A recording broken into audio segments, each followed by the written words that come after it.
एक ऋषि मुनियों वाला देश रहा है। इस धरती पर कई सारे महान ऋषियों का जन्म हुआ है, जिन्होंने हमें सही राहों पर चलने की मार्ग दिखाए।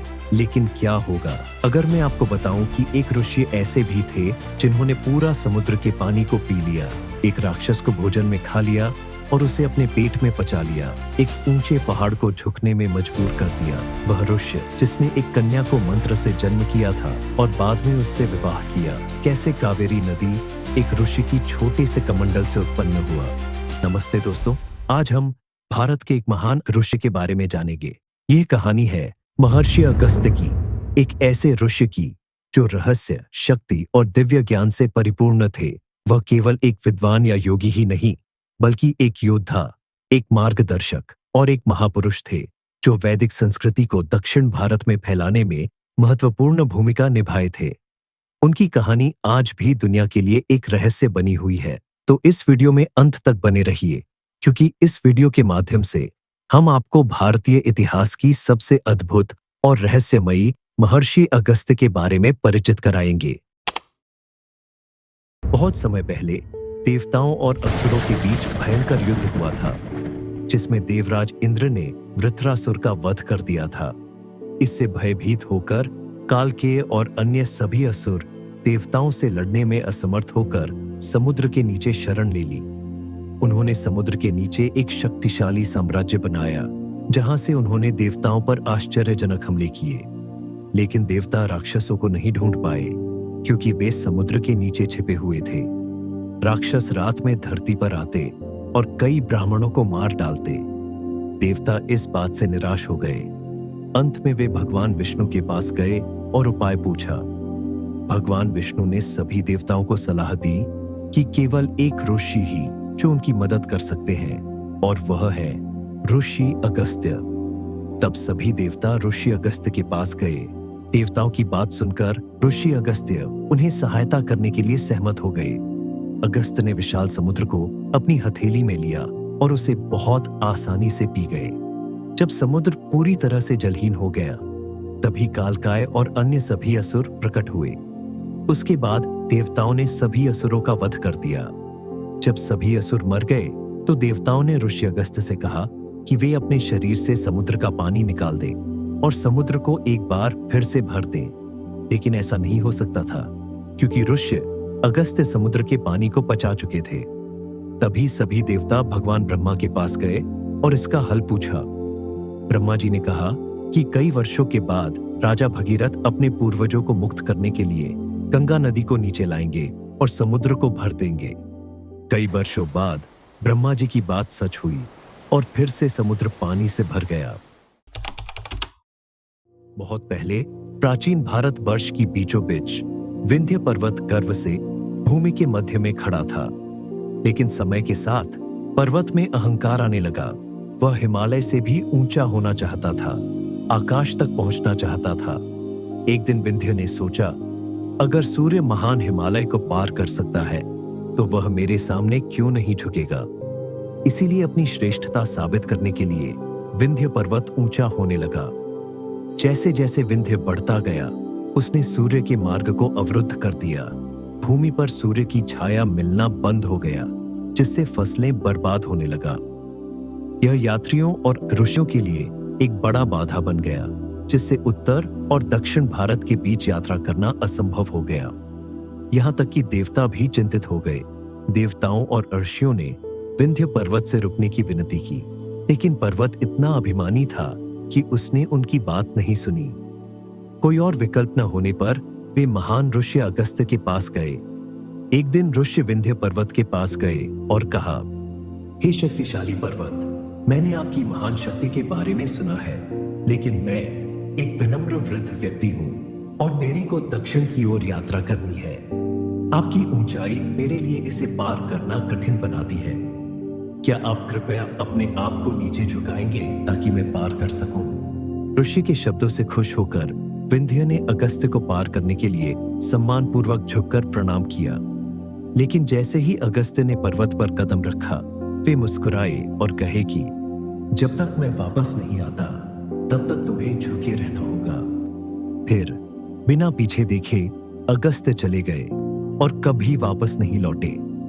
आज भी विंध्य पर्वतमाला हिमालय से भी नीचे है, जो अगस्त्य की बुद्धि और विनम्रता की शक्ति की याद दिलाती है। अपनी सभी इच्छाओं पर नियंत्रण रखने वाले अगस्त्य जैसे तपस्वी के विवाह के पीछे एक रोचक कथा है। एक बार स्वर्गलोक जाते समय अगस्त्य ऋषि ने एक वृक्ष से उलटे लटके हुए कुछ लोगों को देखा। यह देखकर वो आश्चर्य हो गए और उनकी दयनीय स्थिति का कारण पूछा। तब उन लोगों ने बताया कि वे ऋषि अगस्त्य के पूर्वज हैं और उन्हीं के कारण ही उन्हें यह स्थिति झेलनी पड़ रही है। ऐसा इसलिए क्योंकि ऋषि अगस्त्य अविवाहित और निःसंतान थे। उनके बाद कोई ऐसा नहीं था जो उन्हें तर्पण देता। अपने पूर्वजों की यह बात सुनने के बाद अगस्त्य को विवाह करने की आवश्यकता महसूस हुई। लेकिन क्या कोई स्त्री भटकते हुए ऋषि से विवाह करेगी? यह प्रश्न उन्हें परेशान करता रहा। लेकिन ऋषि अगस्त्य ने हिम्मत नहीं हारी। उस समय विदर्भ के राजा का कोई संतान नहीं था जिसके लिए वो तपस्या कर रहे थे। यह देखते हुए अगस्त्य ने सभी जीवों का सार एकत्र किया, जिससे उन्होंने अपने मंत्रों से एक बहुत ही सुंदर कन्या बनाई और उसका नाम लोपामुद्रा रखा। अगस्त्य ने लोपामुद्रा को विदर्भ के राजा को पुत्री के रूप में सौंप दिया। धीरे धीरे लोपामुद्रा बड़ी होकर एक सुंदर कन्या बन गई। एक दिन ऋषि अगस्त्य राजा विदर्भ के पास गए और लोपामुद्रा से विवाह करने की इच्छा जताई। यह सुनकर राजा विदर्भ दुविधा में पड़ गए। उन्हें यह पसंद नहीं था। राजा नहीं चाहते थे कि उसकी बेटी एक तपस्वी से विवाह करे जो जंगल में रहता है। लेकिन लोपामुद्रा ने अपने पिता से कहा कि वह ऋषि अगस्त्य से विवाह करना चाहती है। इसलिए राजा ना चाहते हुए भी उनके विवाह को स्वीकार करना पड़ा। आखिर में ऋषि अगस्त्य का विवाह लोपामुद्रा के साथ हुआ। जब ऋषि अगस्त्य और लोपामुद्रा की विवाह संपन्न हुआ, वो जंगल में रहने लगे। हालांकि ऋषि अगस्त्य अपने पूर्वजों की बोले हुए बात को भूलकर तपस्या में लीन हो गए और लोपामुद्रा को अपने ध्यान से भी हटा दिया था। इससे उदास होकर लोपामुद्रा ने उनके प्रेम और ध्यान की मांग करते हुए एक स्तोत्र की रचना की। इससे ऋषि अगस्त्य को एहसास हुआ कि वह उनके और अपने पूर्वजों के प्रति अपने कर्तव्य को भूल गए थे। इसके बाद उन्होंने लोपामुद्रा के साथ पुत्र प्राप्ति करने का फैसला किया। लेकिन महर्षि अगस्त्य और लोपामुद्रा के पास एक बच्चे को पालन पोषण करने के लिए पर्याप्त धन नहीं था। इसलिए वे धन प्राप्ति के लिए राजा श्रुतवर्ण के पास गए। राजा ने सम्मान पूर्वक अगस्त्य को अपने राज्य में स्वागत किया। फिर अगस्त्य ने राजा से कुछ धन का अनुरोध किया।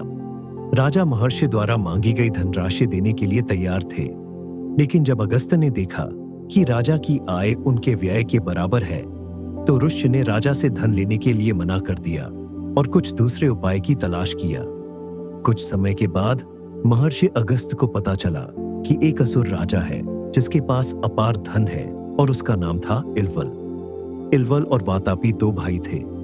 एक बार इल्वल ने एक ब्राह्मण को ऐसे पुत्र प्राप्ति के लिए वरदान मांगा जिसमें इंद्र की जैसे शक्ति हो, लेकिन ब्राह्मण ने ऐसा करने से इनकार कर दिया। तब से इल्वल और वातापी ब्राह्मणों को अपना दुश्मन मानते थे और उन्हें मार डालते थे। वातापी के पास ऐसा चमत्कारी शक्ति था कि वो एक बकरा बन जाता था। उसके बाद उसका भाई इल्वल उसे मारकर भोजन बना देता था। जब कोई ऋषि ब्राह्मण उनके घर में आते तो उन्हें उस भोजन इल्वल खिला दिया करता था। जब ब्राह्मण उस खाने को समाप्त करते थे तो इल्वल जोर से पुकारता, वातापी बाहर आओ। वातापी ब्राह्मण ऋषि का पेट चीरकर बाहर आ जाता। इस तरह इल्वल और वातापी ने कई ब्राह्मणों ऋषि को मार डालते थे। तभी महर्षि अगस्त्य उनके पास धन मांगने आए। अवसर देखकर इल्वल ने उन्हें भोज के लिए आमंत्रित किया। इल्वल ने विनम्रता का दिखावा करते हुए भोजन स्वीकार करने के लिए कहा। ऋषि अगस्त्य अपनी तीक्ष्ण अंतर्ज्ञान से तुरंत उनकी चाल समझ गए, लेकिन मना करने के बजाय उन्होंने मुस्कान के साथ निमंत्रण स्वीकार किया। इल्वल ने जल्दी से वातापी को एक भव्य भोज में पकाया और अगस्त्य को परोसा। ऋषि ने बिना किसी हिचकिचाहट के पूरा भोजन खा लिया। फिर हमेशा की तरह इल्वल ने मुस्कुराते हुए कहा, वातापी बाहर आओ। लेकिन इस बार कुछ नहीं हुआ। उसने फिर से चिल्लाकर कहा, वातापी, बाहर आओ। फिर भी वातापी बाहर नहीं आया। महर्षि अगस्त्य ने बस अपने पेट को थपथपाया, मुस्कुराए और कहा, वातापी जीर्णम। उस क्षण इल्वल को यह एहसास हो गया कि अगस्त्य ने अपनी दिव्य शक्ति से वातापी को पूरी तरह से पचा लिया है। अपने भाई बाहर न आने पर इल्वल क्रोधित हो गया और उसने अपनी पूरी शक्ति से महर्षि अगस्त्य पर हमला कर दिया। लेकिन महर्षि ने अपने तपोबल से इल्वल को भस्म कर दिया। इसके साथ ही इल्वल और वातापी का आतंक हमेशा के लिए समाप्त हो गया। कई वर्ष पूर्व दक्षिण भारत भयंकर सूखे से पीड़ित था। फसलें सूख गईं, नदियां सूख गईं और लोग राहत के लिए प्रार्थना करने लगे। उस समय ऋषि अगस्त्य दक्षिण भारत में भ्रमण कर रहे थे। हमेशा से ही उनके कमंडल में पानी भरा हुआ रहता था। एक दिन जब महर्षि अगस्त्य ध्यान में थे, तभी वो अपने कमंडल को धरती पर रख दिए थे। उस समय भगवान गणेश एक छोटे कौवे के रूप में अगस्त्य के पास पहुंचे और उनकी कमंडल गिरा दिया, जिससे कमंडल से पवित्र जल बहने लगा और शक्तिशाली कावेरी नदी बन गई।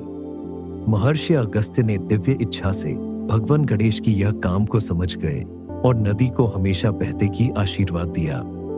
इस प्रकार कावेरी नदी का जन्म हुआ, जो दक्षिण भारत की सबसे पवित्र और जीवन देने वाली नदियों में से एक बन गई। आज भी इसे देवी कावेरी के रूप में पूजा जाता है, जो महर्षि अगस्त्य की बुद्धि और करुणा का प्रतीक है। उन्हें तमिल साहित्य का जनक माना जाता है।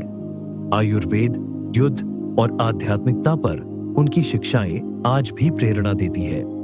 उनका नाम पवित्र मंत्रों में लिया जाता है और हजारों साल पुराने ग्रंथों में उनके ज्ञान का अध्ययन किया जाता है।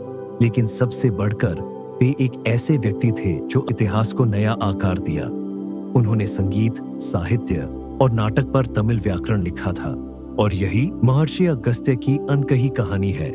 दोस्तों, आपको महर्षि अगस्त्य से जुड़ी यह कहानियां कैसा लगा, हमें कमेंट में जरूर बताएं। आपको अगर ये वीडियो पसंद आया तो इसे ज्यादा से ज्यादा शेयर करें। ऐसे ही रोचक और अनकही कहानी के बारे में जानने के लिए हमारे चैनल को सब्सक्राइब करें। धन्यवाद।